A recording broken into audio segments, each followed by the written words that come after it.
सौत चून की भी बुरी होती है।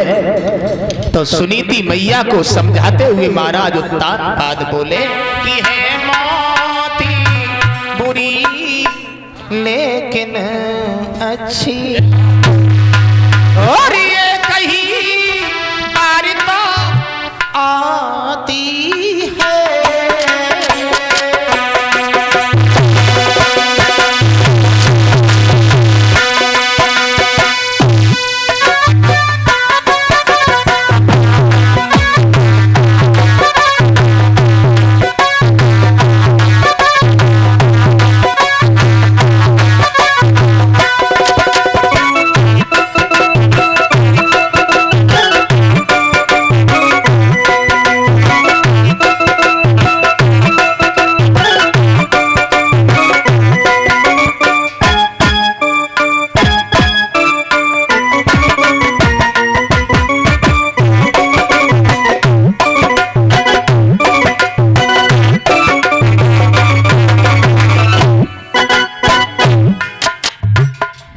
देखो रोना धोना बंद करो, ये आंसू पोंछो,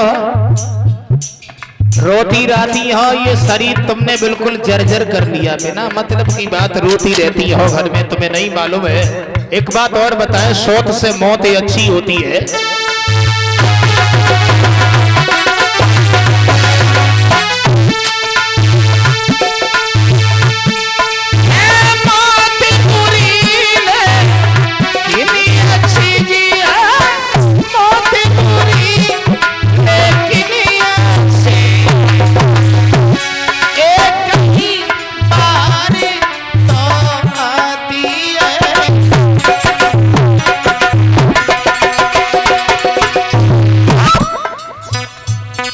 मौत से सौत है बहुत बुरी, शादी दिन रात जलाती है।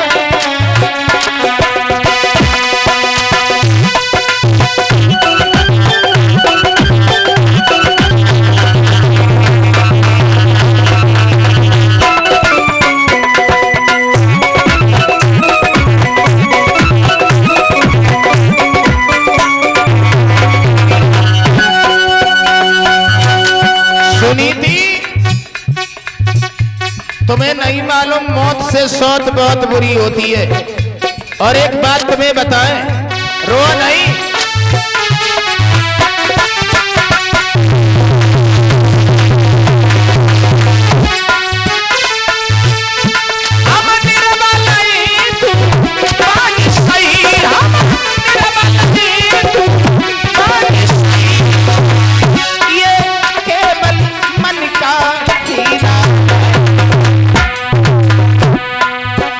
सुत देना ना देना लेना, ये पार ब्रह्म की लीला है।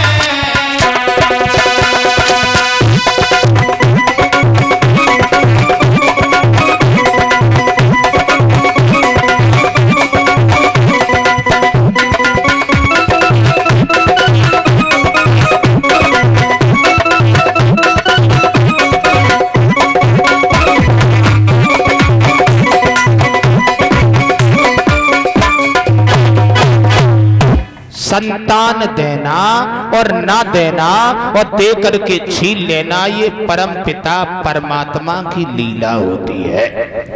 परीक्षित जी, नतीजा ये हुआ, कवियों की कल्पना तो ये है कि महारानी ने महाराज को कसम खिला दी, चरण पकड़ लिए और एक बात कही, देखो श्रीमन, अगर विवाह हो गया तो मैं दासी बन के जिंदगी काट लूंगी और आपका स्वाभिमान बढ़ जाएगा, कोई ना कोई तो पुत्र पैदा ही हो जाएगा। उत्तानपाद बोले, देखो मेरी बात सुनो, शादी अगर हमने कर ली, तुम्हारे जीवन की बर्बादी हुई तो हमसे कुछ कहना नहीं। बोले नहीं महाराज, मैं बेकार नहीं बन जाऊं। नतीजा ये हुआ, परीक्षित जी, महारानी सुनीति के कहने पे महाराज उत्तानपाद दूसरा विवाह करके आ गए। लला, कवियों की कल्पना तो ये है कि ब्याह अवध में आए,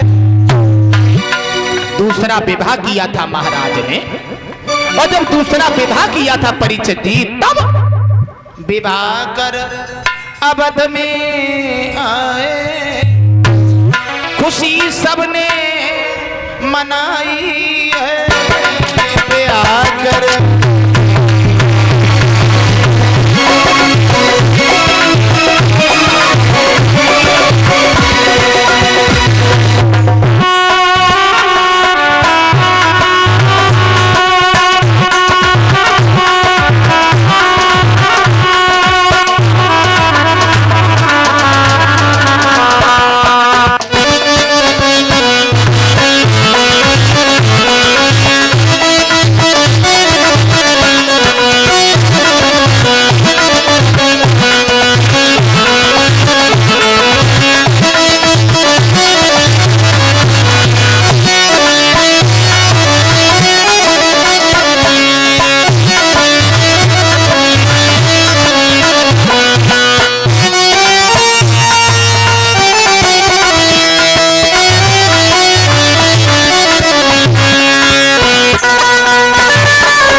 दूसरा विवाह हुआ है महाराज उत्तानपाद का।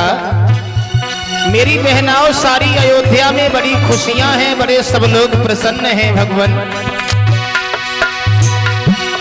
विवाह कर अवध में आए, खुशी सबने मनाई है। सुनी थी नारी थी पहले, अरे दूजी सुरची आई है।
इसी बीच में हमारे पास अमित राजा कपड़ेता के रहने वाले RS ट्रेडर्स, जिनकी तरफ से हमारे पास 100 रुपया आए। अमित राजा जी आई की सभा में खोया जी हमारो, अरे 100 रुपया पवित्र कमाई, सो रविंद्र को दे देना।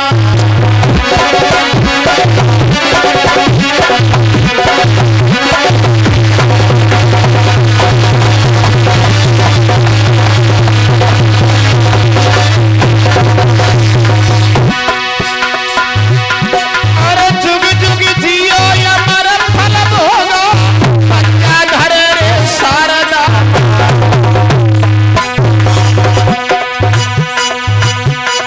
नबी नगर की अज बैठक में बैठे बड़े बड़े सरदार।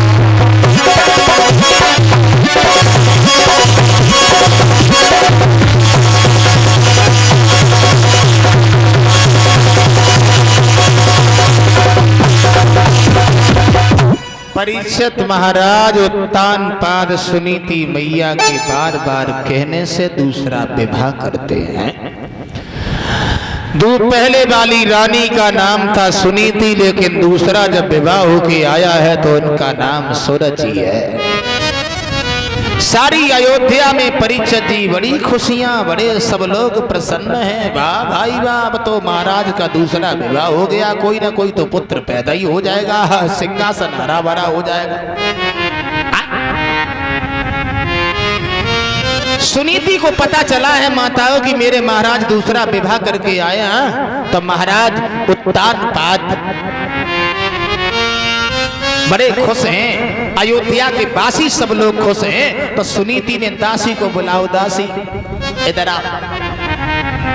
दासी बोली महारानी क्या बात है?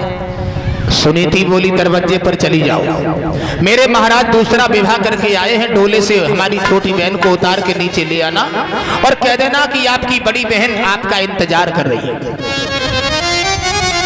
दासी परीक्षित जी आगे बड़ी सुरुचि के पास में जाकर के पहुंची, हाथ जोड़ करके खड़ी हो गई। महारानी साहिबा आप डोले से नीचे कदम रख लीजिए, आपकी बड़ी बहन आपका इंतजार कर रही है। और जो परीक्षित जी बड़ी बहन का नाम सुना, ये लगाओ किसी ने गड़ासी मार दियो।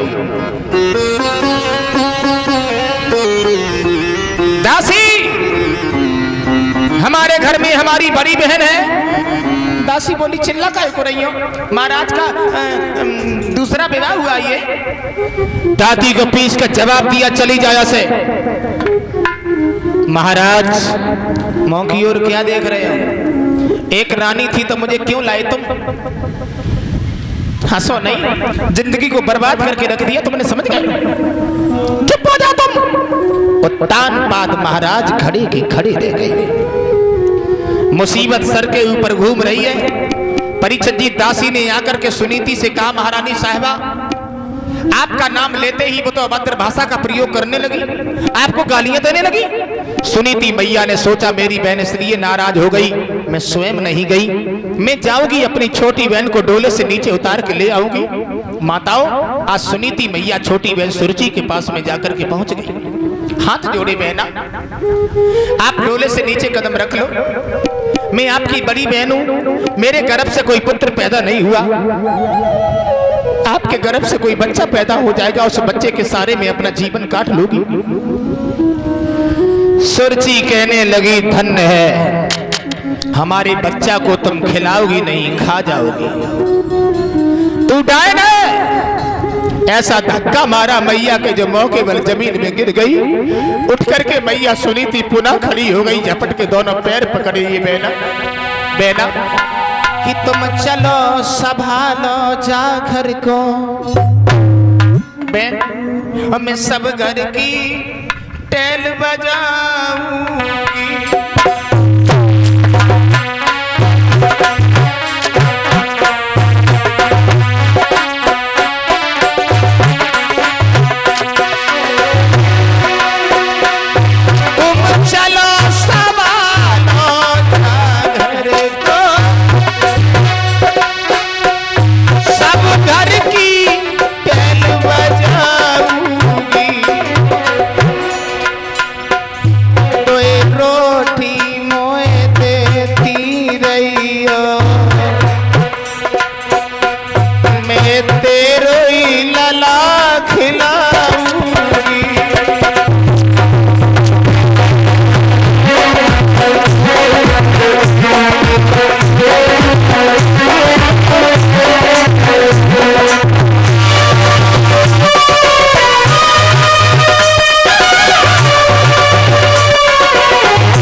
तुम सोओगी जब पलंगा पे, तेरे साज को पाए दबा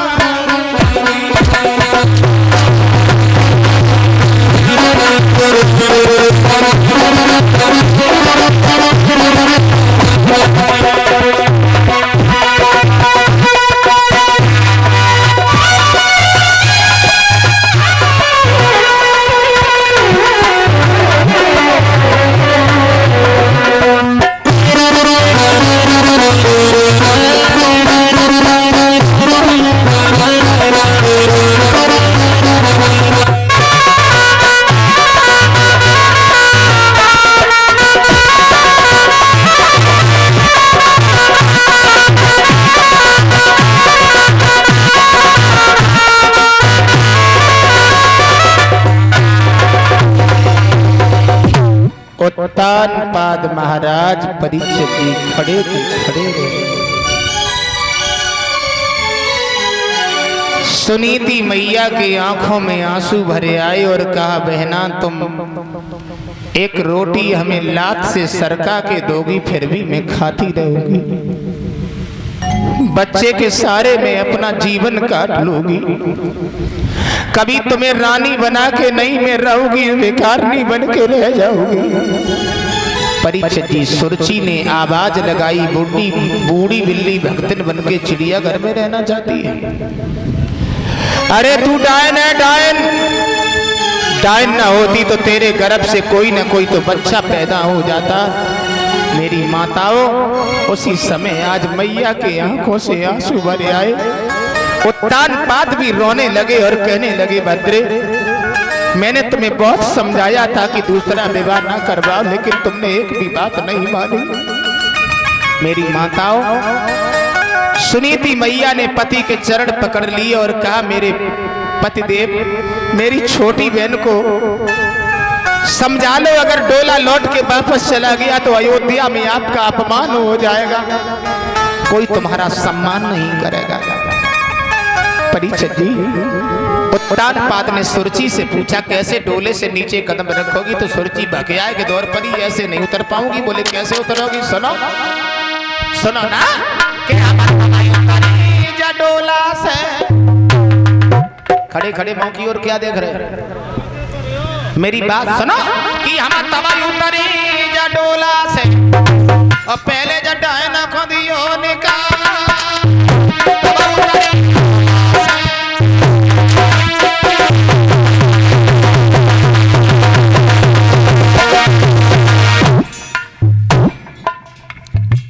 बुरा लग रहा होगा ना? बुरा लग रहा होगा, ऐसे ही रखो, मैं नहीं रहूंगी। मेरी बात सुनो, पूरी बात बीच मत बोला करो, समझ गए? सौत चून की बुरी जरा की छुरी, सुनो मेरा सैया।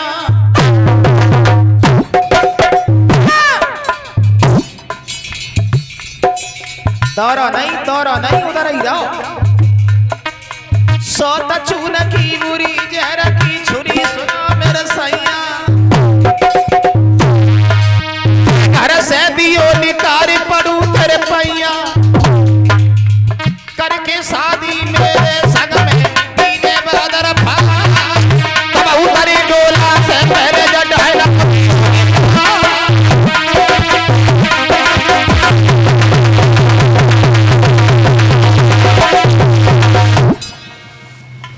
सो रहे हो? सौत चून की भी बुरी होती है, ऐसे निकालो। रानी बनी घूम रही है ना, राजसी वस्त्र उतार करके ऐसे फटे पुराने कपड़ा दे दो। सुन रहे हो ना? फटे पुराने कपड़ा दे दो, फटे पुराने कपड़ा दे दो, फटे वस्त्र उतार। तब उतारी डोला से पहले डायन को दियो।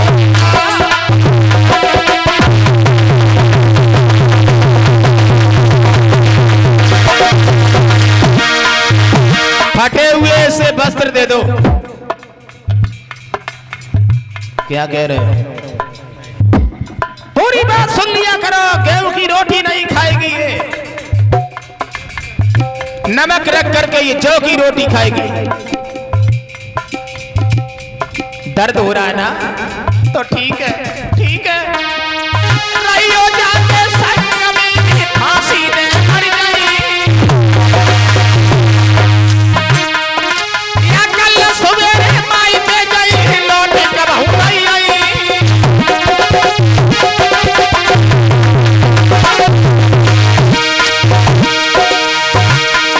महाराज का रानी कह रही बचन उठा,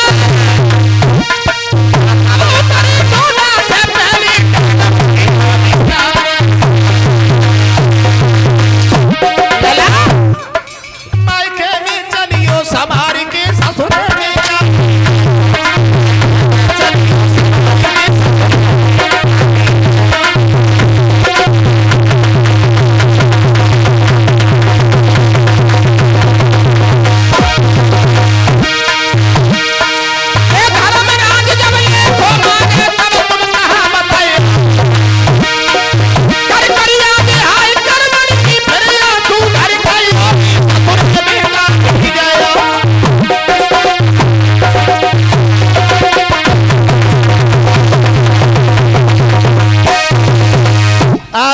लगाई है, मैं तब डोले से कदम रखूंगी जब इस डायन को घर से निकाल दीजिए।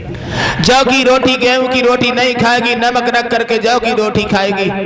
मेलों से निकाल करके से झोपड़ी रखवा दो, झोपड़ी में रह के जीवन काटेगी। चार पाई भी नसीब नहीं, जमीन पर लेटेगी। समझ गए ना परीक्षित जी?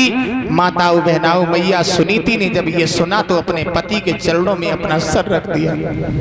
आंखों से आंसू निकले, गालों पर लकीर बनाते हुए पति के चरणों में गिर गए। पतिदेव, मेरी छोटी बहन अगर शर्तें कह करके रहना चाहती है तो मैं झोपड़ी में रह जाऊंगी। गेहूं की रोटी नहीं खाओगी, जौ की रोटी नमक रख के ग्रहण कर लोगी। चार पाई भी नहीं मिलेगी तो जमीन पर सो जाओगी। फटे हुए वस्त्र पहन करके बेकारनी बन के जिंदगी काट लोगी। लेकिन आपके स्वाभिमान के पीछे मैं सब कुछ सहन कर सकती हूँ। माताओं, उसी समय मैया की आंखों से आंसू भरे आए। आदेश दे दिया गया सुनीति को निकाला जाए। मैया जब निकाली गई तो परीक्षित जी वो दशा हो गई। गजी की साड़ी, छीट का लहंगा, शेर भर जौ दे दिए गए।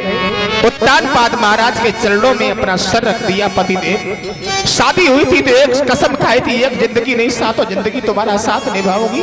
लेकिन आज